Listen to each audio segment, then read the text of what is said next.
Pagi itu di Malaysia bermula seperti biasa. Kesesakan lalu lintas mengikat jalan-jalan raya, orang ramai bergegas ke tempat kerja. Gerai mamak dan kedai kopi mula beroperasi, lagu-lagu sayup berkumandang, dan skrin televisi masih syarat dengan berita politik, ekonomi, dan isu-isu biasa yang sudah sebati dengan kehidupan harian. Namun, dalam hanya beberapa jam, seluruh negara dikejutkan oleh satu peristiwa yang tidak dijangka, yang bakal mengubah imej negara di mata dunia dengan begitu pantas dan drastik. Sebuah klip video berdurasi hanya 19 saat dimuat naik ke platform media sosial oleh seorang pelancong. Ia memaparkan sekumpulan besar wanita di lapangan terbang antarabangsa Kuala Lumpur, KLIA. Kesemua mereka berpakaian ringkas, riak wajah tegang namun mata mereka penuh harapan. Ada yang menggendong bayi, ada yang mengheret hanya satu beg pakaian, dan ada yang berpegangan tangan erat, seolah takut terpisah dari dunia lama yang kejam terhadap mereka. Kapsian pendek pada klip itu berbunyi, "Ratusan wanita Iran tiba di Malaysia dalam masa kurang dari 48 jam. Apa yang berlaku? Hanya satu ayat itu sudah cukup untuk membakar alam siber. Dalam masa kurang dari 1 jam, hashtag peristiwa ini melonjak ke tangga teratas di Asia, Eropa, dan Amerika. Orang ramai mula berkongsi klip, menganalisis, berbincang, membuat spekulasi, dan mengajukan pelbagai soalan. Ada yang melihatnya sebagai isu kemanusiaan, ada yang tertanya-tanya apa yang Malaysia sedang lakukan, ada yang mengatakan ini adalah gambaran bersejarah yang mungkin akan dibincangkan selama bertahun-tahun. Siapakah wanita-wanita Iran ini, mengapa mereka datang beramai-ramai, dan mengapa destinasi mereka adalah Malaysia? Media dari pelbagai negara mula menghubungi pakar, penganalisis geopolitik, aktivis hak asasi manusia, dan pegawai diplomatik, tetapi tiada siapa yang dapat memberikan jawaban yang jelas serta-merta. Apa yang ada hanyalah imej yang tersebar ke seluruh dunia, imej lebih 500 wanita yang melangkah masuk ke sebuah negara di Asia Tenggara dengan wajah keletihan namun penuh kepercayaan. Pada malam itu, Malaysia bukan lagi sekadar tajuk berita, tetapi menjadi pusat perbincangan global. Ramai yang mengenal Malaysia melalui pantai, makanan, masjid dan kuil, atau slogan Malaysia Truly Asia. Tetapi kali ini, dunia akan mengenali Malaysia dari sudut lain, sudut yang lebih mendalam, lebih mesra, dan lebih berkuasa daripada imej-imej lama. Dan semuanya bermula dari klip 19 saat itu. Sebelum wanita Iran melangkah ke bumi Malaysia, dunia hampir tidak pernah peduli akan kisah mereka. Iran, sebuah negara yang kaya dengan sejarah dan budaya, namun bagi sesetengah komuniti terutamanya wanita, ia juga merupakan tempat yang penuh dengan konflik, kemiskinan, dan penindasan yang membisu selama beberapa generasi. Orang ramai di sana sudah terbiasa hidup di bawah bayang-bayang kuasa yang lebih besar, dan khususnya wanita, mereka seringkali tidak mempunyai hak untuk menentukan nasib mereka sendiri. Ada laporan yang jarang dibaca tentang penindasan, perkawinan paksa, pembatasan kebebasan pendidikan, dan eksploitasi tenaga kerja. Namun, Iran bukanlah kuasa besar, bukan kawasan strategik penting, dan bukan pasaran besar dunia yang sentiasa menarik perhatian media utama. Kisah-kisah wanita itu hampir tidak pernah menjadi berita muka depan. Mereka hidup dalam diam, menderita dalam diam, dan memohon bantuan dalam diam. Tetapi kesunyian bukanlah sesuatu yang kekal selamanya. Dikatakan, permulaan sebenar bermula dari seorang wanita bernama Lina. Dia bukan ahli politik, bukan ketua organisasi besar, dan bukan selebriti. Dia hanyalah seorang guru sekolah kecil yang percaya bahwa kanak-kanak perempuan seharusnya mempunyai hak untuk memilih kehidupan mereka sendiri. Suatu hari, dia merekam klip pendek menceritakan kehilangan beberapa anak muridnya dan mengucapkan satu ayat yang kemudiannya dikongsi jutaan kali.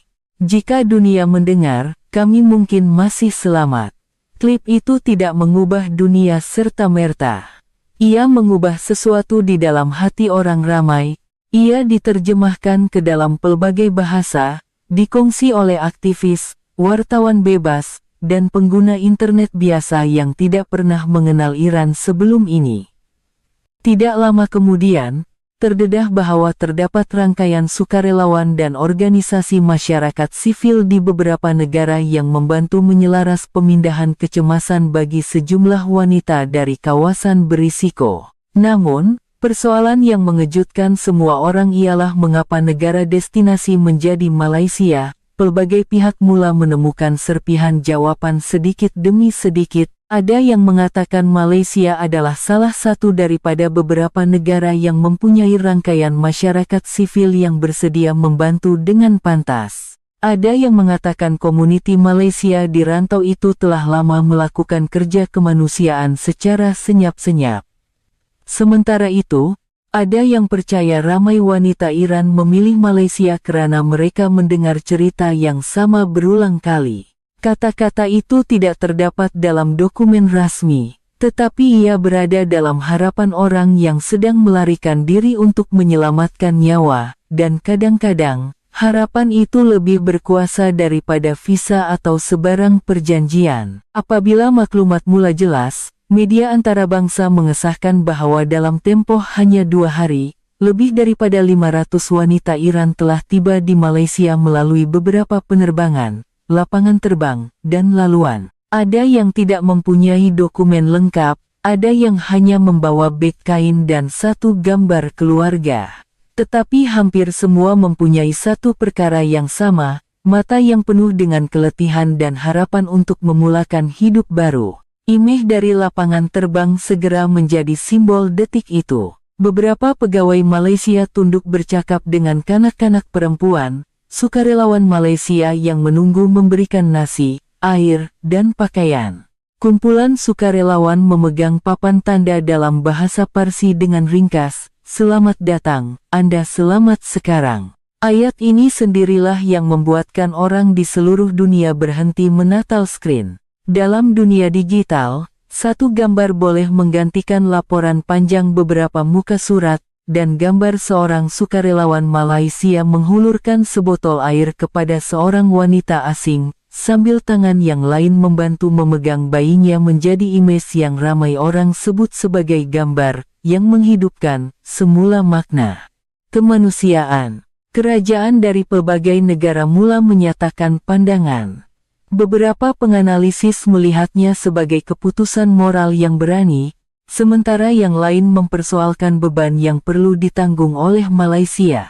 Tetapi semakin banyak perdebatan berlaku, semakin nama Malaysia disebut dengan nada baru, bukan lagi sekadar negara pelancongan, tetapi negara yang menunjukkan bahwa belas kasihan masih mempunyai tempat di pentas dunia. Beberapa media menulis artikel dengan tajuk utama yang berani, Malaysia mengajar dunia cara menerima pelarian dengan hati.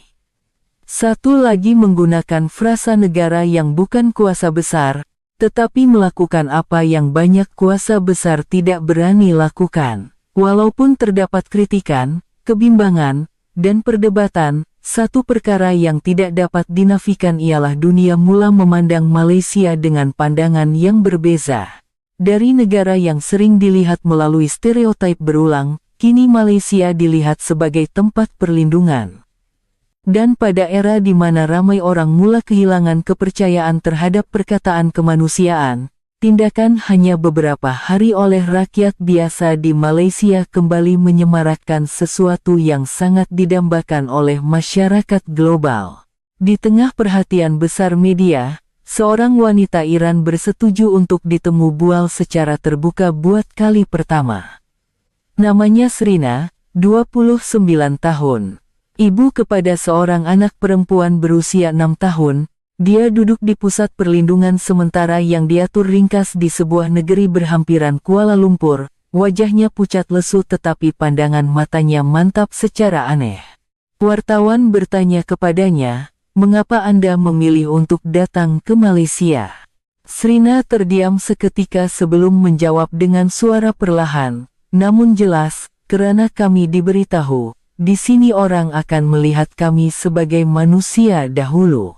Jawaban itu menyentuh hati majoriti penonton dengan sangat kuat. Dia menceritakan bahwa sebelum ini dia tidak banyak tahu tentang Malaysia, dia hanya tahu di sini ada pantai indah, makanan yang pelbagai, dan orang ramai mudah senyum. Tetapi apabila keadaan di Iran semakin buruk, rangkaian bantuan telah menghantar maklumat mengenai destinasi yang mungkin selamat ke beberapa negara. Namun, dalam kalangan wanita, nama Malaysia paling banyak disebut berulang kali, bukan karena Malaysia paling dekat, bukan karena Malaysia paling kaya, tetapi karena Malaysia kelihatan membuka pintu hati orang lebih daripada yang lain. Kata-kata Srina segera menjadi viral, ramai yang mengatakan ini adalah ayat yang membuat mereka menangis. Ramai yang mengaku tidak pernah terfikir Malaysia akan disebut dengan nada seperti ini di pentas antara bangsa. Dan ramai rakyat Malaysia sendiri mula merasakan sesuatu yang lebih mendalam daripada kebanggaan. Ia adalah perasaan bahwa mungkin negara ini sentiasa mempunyai sesuatu yang berharga, tetapi tidak pernah melihatnya sejelas hari ini. Selepas temu bual itu, Srina menjadi simbol wanita Iran di mata awam, tetapi dia tidak mahu menjadi wira. Dia hanya mengatakan dia mahu dunia melihat semua rakan seperjuangannya, bukan hanya melihatnya seorang. Karena dalam kalangan lebih 500 orang itu, ada ibu, gadis muda, guru, juru rawat, pelajar, dan wanita yang telah kehilangan hampir segala-galanya.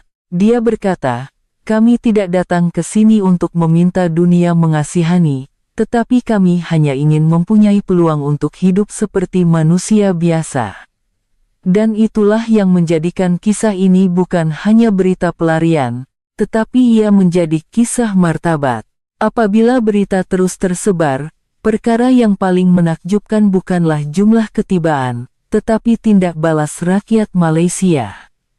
Beberapa negeri mula mengumpul barang-barang sumbangan, pusat komuniti, masjid, kuil, gereja, yayasan, dan kumpulan sukarelawan kecil semuanya membuka ruang bantuan dengan pantas, seolah-olah tiada siapa yang perlu mengarahkan. Penjual nasi lemak dan roti canai menambah kuantiti makanan dan menghantarnya ke pusat perlindungan.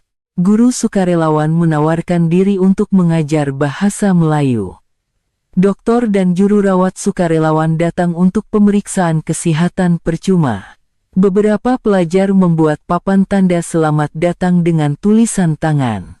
Seorang suri rumah biasa menyumbangkan selimut-selimut lama di rumahnya sambil berkata mereka mungkin lebih kesejukan daripada kita.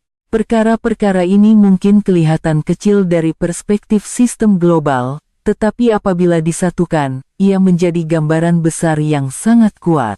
Alam siber dipenuhi dengan klip rakyat Malaysia membantu menyusun barang, menterjemah bahasa, menggendong bayi, dan berbual dengan wanita Iran dengan senyuman yang tidak memerlukan penterjemah.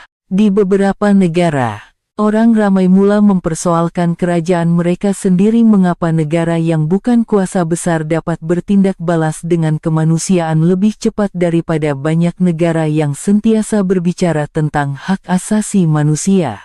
Beberapa penganalisis sosial memanggil ini sebagai kuasa lembut Malaysia dalam bentuk yang tidak dirancang, bukan hanya budaya, bukan hanya pelancongan, tetapi kemampuan untuk membuat orang asing merasa bahwa mereka masih mempunyai tempat di dunia ini.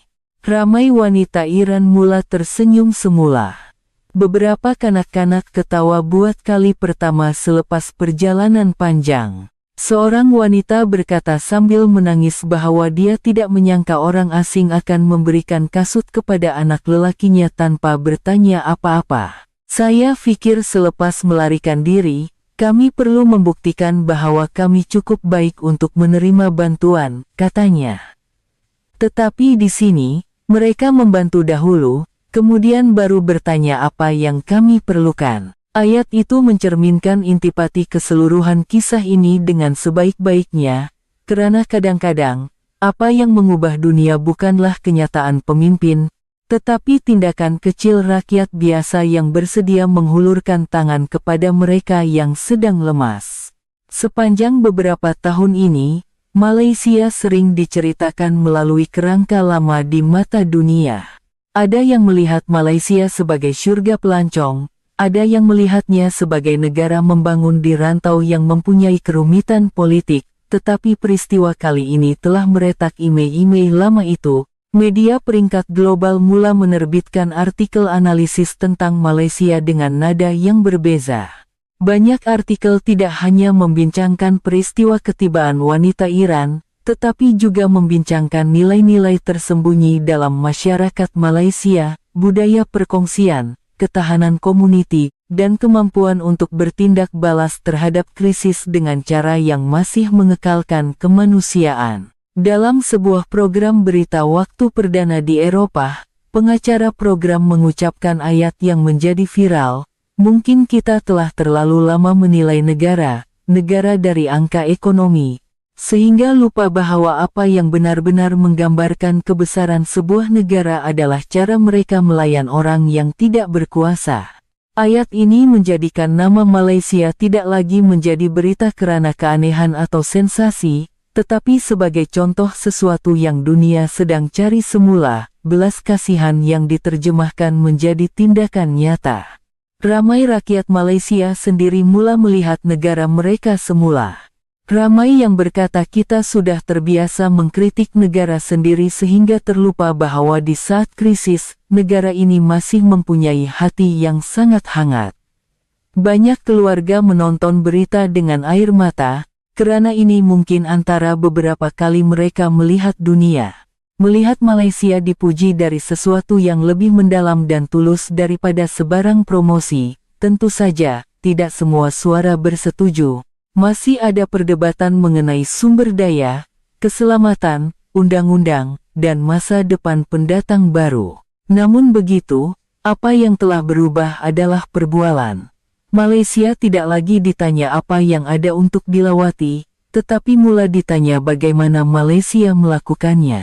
Dan apabila sebuah negara ditanya soalan seperti ini berulang kali, itu bermakna dunia mula memandangnya dengan hormat. Di antara semua email yang tersebar ke seluruh dunia, ada satu gambar yang menonjol sehingga orang memanggilnya gambar abad kelembutan. Gambar itu adalah seorang kanak-kanak perempuan Iran berusia kira-kira 10 tahun berdiri memeluk anak patung kain lamanya. Di hadapannya, seorang wanita pertengahan umur Malaysia sedang tunduk mengikat tali kasut kanak-kanak itu. Kanak-kanak itu memandang ke bawah dengan tenang, sementara wanita Malaysia itu tersenyum kepadanya seperti anak sendiri. Tiada kata-kata dalam gambar itu, tetapi semua orang seolah-olah mendengarnya bersama. Gambar ini dikongsi jutaan kali dengan pelbagai kapsien dalam pelbagai bahasa. Ada yang menulis, kemanusiaan tidak memerlukan penterjemah. Ada yang menulis, inilah yang sepatutnya menjadi dunia. Dan ada yang hanya menulis satu perkataan, Malaysia. Ramai yang mula berminat siapa wanita Malaysia dalam gambar itu. Kemudian diketahui namanya Makcik Aminah, seorang penjual makanan dari komuniti berhampiran pusat perlindungan. Dia tidak ditemani kamera, bukan pegawai kerajaan, dan tidak pernah terfikir akan menjadi terkenal. Dia berkata kepada wartawan dengan ringkas, "Kasut adikku tercabut, saya ikat saja," tetapi kata-kata saja dari Makcik Aminah itu membuatkan seluruh dunia terdiam. Kerana di era di mana segala-galanya kelihatan rumit, penuh dengan syarat politik, peraturan, dan ketakutan, imej seorang wanita biasa tunduk mengikat tali kasut kanak-kanak asing kembali membuat orang percaya bahwa kebaikan mungkin lebih ringkas daripada yang disangka. Selepas gambar ini tersebar, minat terhadap Malaysia semakin meningkat. Kedutaan Malaysia di beberapa negara menerima mesej pujian dari rakyat asing. Wartawan datang untuk merakam suasana sebenar, dan ramai aktivis hak asasi manusia bersetuju bahwa Malaysia sedang mencipta pelajaran penting untuk dunia, bahwa menyambut orang yang trauma tidak semestinya bermula dari sistem yang sempurna, tetapi ia boleh bermula dari hati yang bersedia untuk melihat pihak lain sebagai manusia. Kadang-kadang, perubahan pandangan dunia tidak bermula dari persidangan peringkat tinggi, tetapi dari sepasang tangan yang tunduk mengikat tali kasut seorang kanak-kanak. Namun, tiada peristiwa besar berlaku tanpa cabaran. Apabila jumlah wanita Iran yang tiba di Malaysia meningkat dengan pantas, suara-suara bantahan mula kedengaran di beberapa bahagian masyarakat. Ada yang mempersoalkan sama ada Malaysia benar-benar bersedia.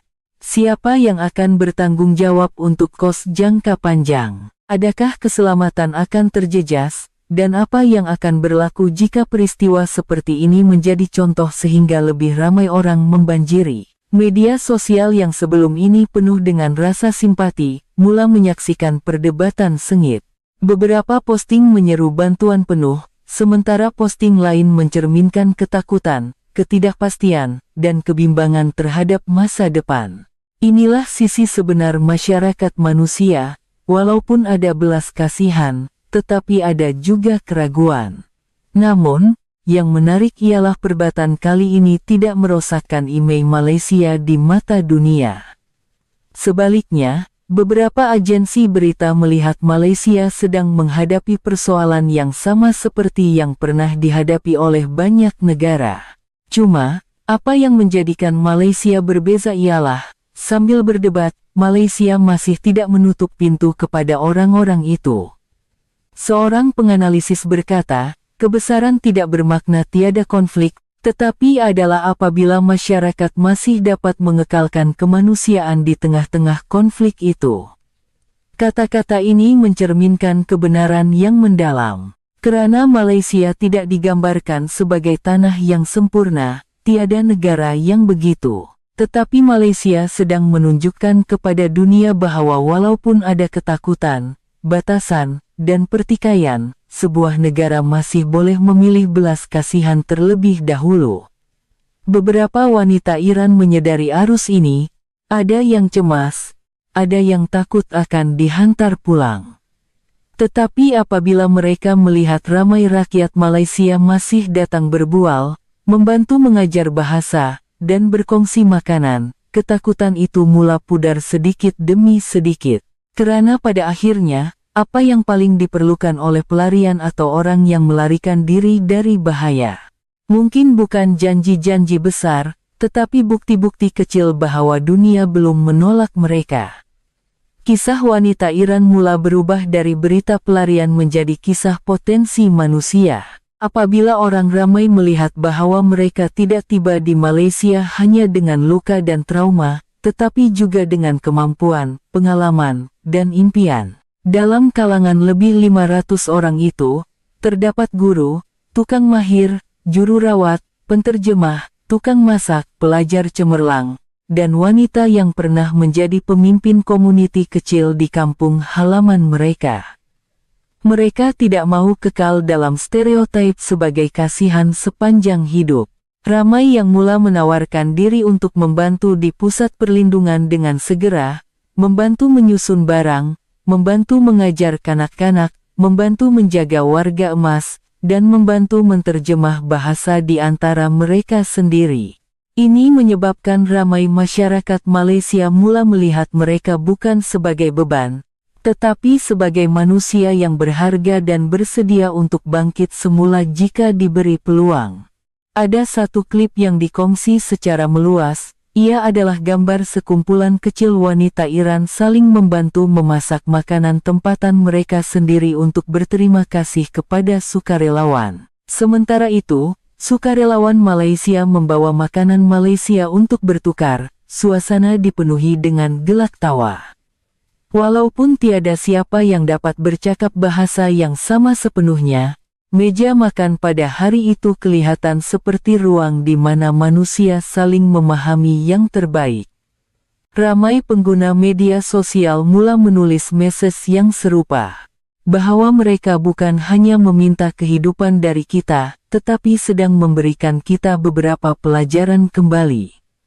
Dan pelajaran yang paling jelas adalah kekuatan wanita, karena walaupun melalui kehilangan, perjalanan panjang, dan menghadapi dunia baru yang tidak pasti, wanita Iran masih berusaha menjaga anak-anak mereka, mengatur hidup mereka, saling membantu, dan berdiri dengan martabat.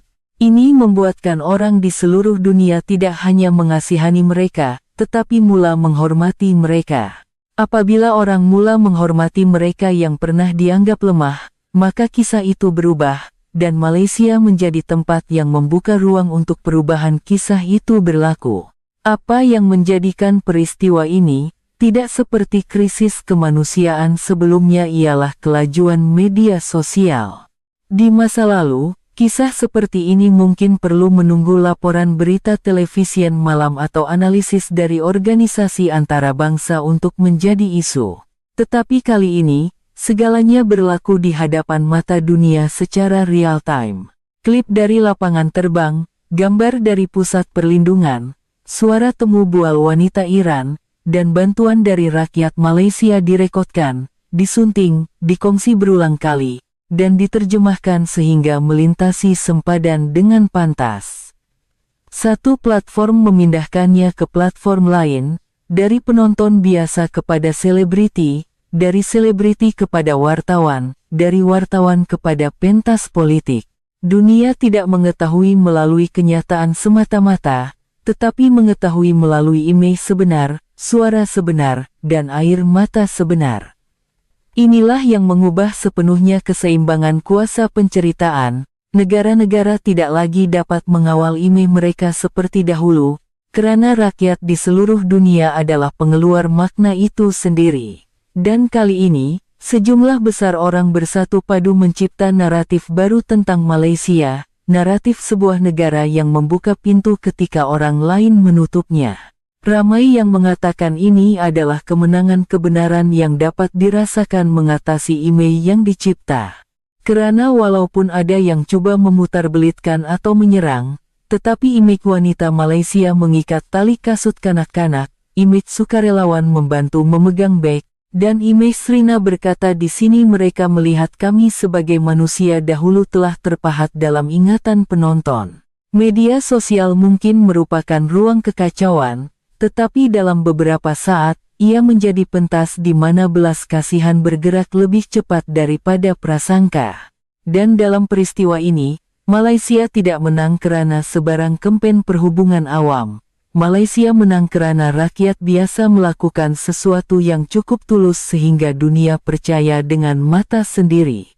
Dalam masa beberapa hari, artikel analisis dari ahli akademik dan kolumnis di luar negara mula menggunakan perkataan yang jarang dilihat bersama Malaysia dalam konteks antarabangsa, yaitu perkataan martabat. Mereka tidak bermaksud martabat negara dalam konteks kuasa, tetapi bermaksud martabat negara yang masih melayan orang yang rentan dengan hormat. Banyak negara maju di dunia mempunyai sistem yang lebih kukuh, budget yang lebih besar, dan pengaruh yang lebih luas daripada Malaysia. Tetapi peristiwa kali ini menimbulkan persoalan yang tidak selesai, mengapa ada yang bertindak balas terhadap orang yang melarikan diri dengan membina tembok, sementara ada yang bertindak balas dengan air dan makanan. Di sebuah universiti di Eropa, seorang profesor sains sosial mengemukakan kes Malaysia dalam kelas, mengatakan ini adalah contoh penting bagaimana modal budaya dan modal etika mempengaruhi reputasi sebuah negara lebih daripada yang difahami oleh banyak kerajaan. Pelajar mula berminat dengan Malaysia dalam dimensi baru, bukan hanya mengenai pelancongan, tetapi juga termasuk peranan sosial dan kemanusiaan. Situasi ini juga memberi kesan tidak langsung kepada rakyat Malaysia di luar negara. Ramai yang menceritakan bahwa rakan sekerja atau rakan universiti datang berbual dengan nada yang berbeza dari sebelumnya. Ada yang berkata, "Saya baru tahu negara awak mempunyai hati sebesar ini." Ayat seperti itu mungkin kelihatan kecil, tetapi bagi mereka yang sering melihat tanah air mereka direduksi kepada beberapa stereotip, ia mempunyai makna yang sangat mendalam. Nama Malaysia mula dikaitkan dengan perkataan belas kasihan, kelembutan, dan martabat dalam perbualan global. Bukan karena Malaysia paling kaya, bukan karena Malaysia mempunyai kuasa paling besar, tetapi karena Malaysia membuatkan orang yang hampir tiada apa-apa merasa bahwa mereka masih berharga, dan itulah sesuatu yang bahkan beberapa kuasa besar tidak dapat membeli dengan uang. Sementara dunia mula memandang Malaysia secara berbeza, rakyat Malaysia sendiri juga mula melihat negara mereka secara berbeza. Peristiwa ini menjadi seperti cermin besar yang mencerminkan kepada masyarakat bahwa walaupun negara mempunyai banyak masalah, di sebalik kekacauan itu masih ada aliran belas kasihan yang mengalir secara senyap-senyap. Ramai yang mula mempersoalan diri sendiri. Mengapa kita baru merasa bangga dengan identiti Malaysia secara mendalam dari peristiwa ini? Mengapa perlu menunggu orang dari jauh datang mencerminkan untuk melihat beberapa nilai dalam masyarakat kita sendiri? Beberapa keluarga mula berbincang mengenai pelarian, hak asasi manusia, dan kemanusiaan dalam cara yang tidak pernah dibincangkan sebelum ini. Beberapa sekolah mengambil kes ini sebagai pelajaran tentang empati. Kanak-kanak melukis bendera Malaysia berpasangan dengan tangan yang berpegangan merentasi budaya. Beberapa media Malaysia juga mula mengubah nada dari laporan berbentuk peristiwa kepada mempersoalkan nilai, apa yang negara ini ingin menjadi di dunia modern. Adakah kita hanya akan menjadi destinasi pelancongan, atau akan menjadi masyarakat yang diingati kerana hati kita? Inilah salah satu hasil paling menarik dari keseluruhan kisah ini. Ia tidak hanya mengubah imej Malaysia di mata dunia, tetapi ia juga membangkitkan kesadaran di dalam Malaysia sendiri. Lebih 500 wanita Iran tidak hanya tiba di Malaysia, tetapi mereka seperti membawa bersama beberapa ujian. Ujian bagaimana kita akan memandang orang asing, ujian bagaimana kita akan bertindak balas terhadap penderitaan manusia yang bukan dari golongan kita, dan ujian sama ada di hari dunia semakin keras. Kita masih boleh memilih untuk berlembut hati. Sekurang-kurangnya pada saat itu, jawaban Malaysia membuat ramai orang percaya bahwa negara ini masih mempunyai cahaya yang sebenar. Apabila masa berlalu, peristiwa ini mula dilihat dalam dimensi yang lebih luas. Ia bukan hanya kisah wanita Iran yang melarikan diri dari kesengsaraan ke Malaysia, dan bukan hanya kisah Malaysia yang menerima pujian dari antara bangsa, tetapi ia menjadi cermin yang mencerminkan dunia, sebuah dunia di mana orang lebih berhubung tetapi kurang memahami, sebuah dunia yang sering bercakap tentang hak asasi manusia tetapi kadang-kadang lupa akan manusia sebenar yang menderita. Wanita Iran memaksa dunia menghadapi salah satu soalan yang paling mudah tetapi paling berat. Apabila ada orang yang melarikan diri untuk menyelamatkan nyawa tiba di pintu kita, apa yang akan kita lakukan? Malaysia menjawab soalan itu dengan membuka ruang terlebih dahulu. Walaupun belum ada semua jawaban, walaupun masih ada masalah yang menyusul, tetapi pembukaan ruang terlebih dahulu itulah yang telah mencipta gelombang impak yang lebih jauh daripada yang dijangka. Di beberapa negara, perbincangan mengenai dasar penerimaan pelarian dan orang yang melarikan diri dari bahaya mula dihidupkan semula. Aktivis menggunakan kes Malaysia sebagai contoh bahwa belas kasihan bukanlah kelemahan, tetapi adalah satu bentuk keberanian. Sementara itu, ahli komunikasi awam mula menganalisis mengapa kisah dari Malaysia menyentuh hati orang di seluruh dunia begitu mendalam. Walaupun negara ini bukan pusat kuasa dunia. Jawabannya mungkin sangat mudah, karena dunia sedang penat dengan sikap dingin, dan apabila sebuah negara menunjukkan kehangatan dengan tulus, orang ramai bersedia untuk bertindak balas secara besar-besaran. Mungkin inilah sebab mengapa peristiwa hanya 2 hari dapat mengubah pandangan dunia terhadap sebuah negara, bukan karena jumlah 500 orang adalah yang terbanyak dalam sejarah, tetapi karena mereka tiba pada saat dunia sangat memerlukan naratif seperti ini.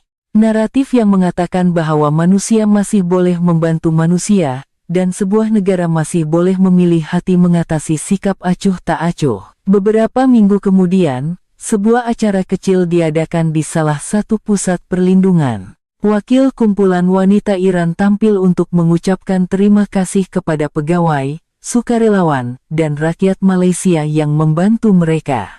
Suasana ringkas, tiada pentas mewah, tiada lampu sorot, tetapi ia adalah salah satu detik paling berkuasa. Srina adalah orang yang membaca ucapan itu sekali lagi.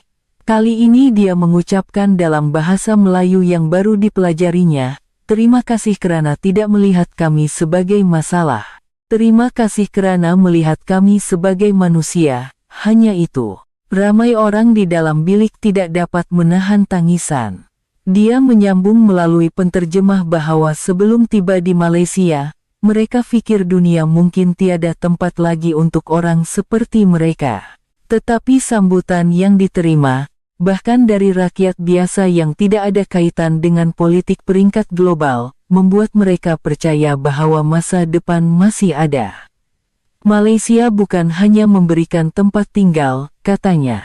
Malaysia memberikan perasaan bahwa kami bukan orang yang dilupakan. Kata-kata ini dikongsi ke seluruh dunia sekali lagi, dan mungkin merupakan salah satu ayat yang paling baik merumuskan kesan keseluruhan peristiwa itu. Kerana perubahan sebenar bukan hanya jumlah orang yang dibantu, tetapi adalah apabila sebuah negara membuat orang yang pernah disisihkan merasa bahwa mereka masih mempunyai kewujudan. Ramai rakyat Malaysia yang menonton klip ini berkata perkara yang sama. Mereka tidak pernah menyangka perkataan, "Terima kasih" dari orang asing akan menyentuh hati mereka sebegitu rupa. Ada yang mengatakan ia seperti mengingatkan bahwa identiti Malaysia dalam bentuk yang paling indah mungkin bukan apa yang kita iklankan, tetapi adalah apa yang kita lakukan tanpa perlu mengumumkan. Dan pada malam itu, seluruh negara seolah-olah terdiam seketika untuk mendengar satu kebenaran, bahwa kadang-kadang, perkara kecil yang kita lakukan mungkin menjadi sebab mengapa seseorang masih percaya pada dunia ini. Apabila peristiwa itu mula reda dan gelombang berita hangat beransur tenang, persoalan yang kekal bukanlah hanya apa yang berlaku, tetapi apa yang akan ditinggalkan oleh ini kepada Malaysia dan dunia. Satu jawaban sangat jelas. Dunia tidak lagi memandang Malaysia seperti dahulu. Di mata ramai orang, Malaysia bukan lagi hanya tanah makanan yang lazat, pantai yang indah, atau pelancongan yang berbaloi. Ia menjadi nama sebuah negara yang pernah membuka pintu kepada lebih 500 wanita yang hampir tidak pernah didengar oleh dunia, untuk bernafas semula. Tentu saja, satu peristiwa tidak boleh menghapuskan semua masalah negara. Ia tidak dapat mengubah realiti politik, ekonomi, atau sosial dengan serta-merta. Tetapi kadang-kadang, apa yang benar-benar mengubah dunia bukanlah menyelesaikan segala-galanya sekaligus, tetapi adalah dengan mencipta bukti bahwa manusia masih boleh memilih untuk melakukan perkara yang betul. Wanita Iran tiba di Malaysia dalam tempoh 2 hari, tetapi gelombang impak dari ketibaan mereka mungkin akan kekal dalam ingatan dunia untuk masa yang lama. Ia membuat beberapa negara dibandingkan, membuat beberapa masyarakat kembali mempersoalan diri sendiri, dan membuat ramai rakyat Malaysia melihat nilai rumah mereka dengan lebih jelas. Akhirnya, kisah ini mungkin bukan hanya kisah penghijrahan, bukan hanya kisah viral, dan bukan hanya kisah imej negara. Tetapi ia adalah kisah salah satu soalan terpenting pada era ini, apabila dunia dipenuhi dengan tembok, siapa yang akan membuka pintu? Dan sekurang-kurangnya sekali dalam sejarah, pada saat ini, jawabannya adalah Malaysia.